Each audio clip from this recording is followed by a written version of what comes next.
تو اس کو نکالا کیا عمل کیا جائے کہ حسد دل میں نہ رہے؟ حسد اب اگر دل میں آ جائے اور پتہ ہے کہ یہ حسد ہی ہے تو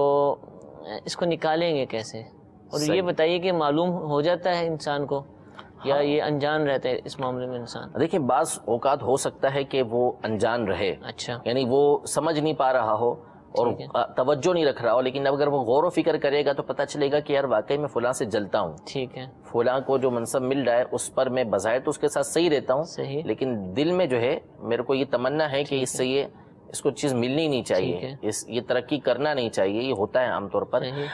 اب رہا اس کا جو علاج ہے، تو ویسے تو بہت سارے علاج علماء نے لکھے ہیں۔ دعوت اسلامی کے اشاعتی ادارے مکتبۃ المدینہ نے کتاب باطنی بیماریوں کی معلومات صحیح کے نام سے ایک کتاب لکھی ہے، تو اس میں حسد کے حوالے سے بھی تفصیل لکھی ہے، اور ایک کتاب علیحدہ سے حسد کے نام کے موضوع پر لکھی ہوئی ہے۔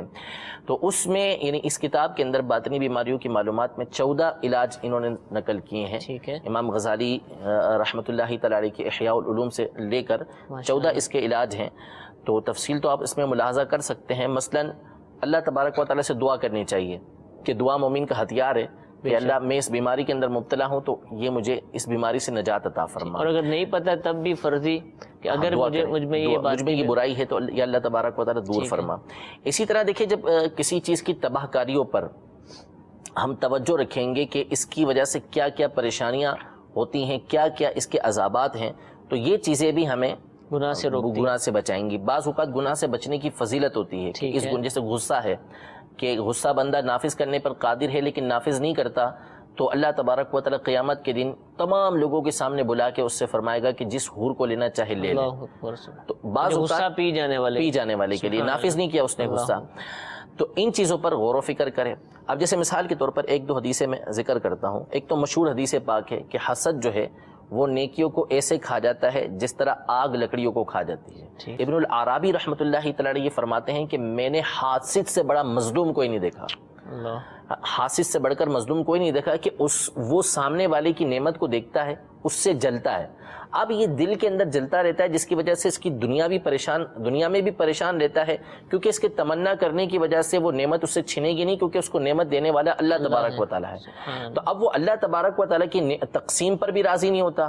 دنیاوی اعتبار سے بھی پریشان رہتا ہے اور آخرت کے اندر بھی پریشان رہے گا، تو اس سے بڑھ کر مظلوم ہے کون؟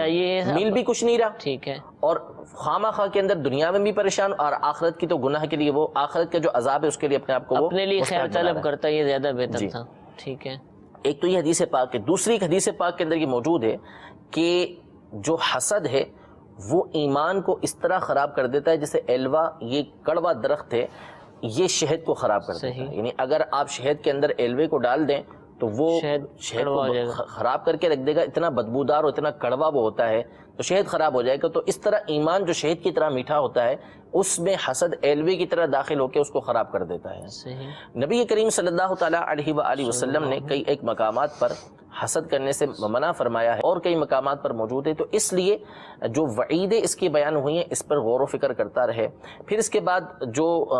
اپنی خامیاں ہیں اس پر بندہ غور کرے کہ میں سامنے والے کی تمنا کر رہا ہوں، تو اس سے بہتر ہے کہ میں اپنی خامیوں پر نظر کروں اور اپنی خامیوں کو میں دور کرنے کی کوشش کروں۔ اور ایک بڑا علاج یہ ہے کہ جس سے حسد ہو کہ بھئی اس سے میں جل رہا ہوں، تو بندہ اس کے لیے بھی دعا کرے اور اس کی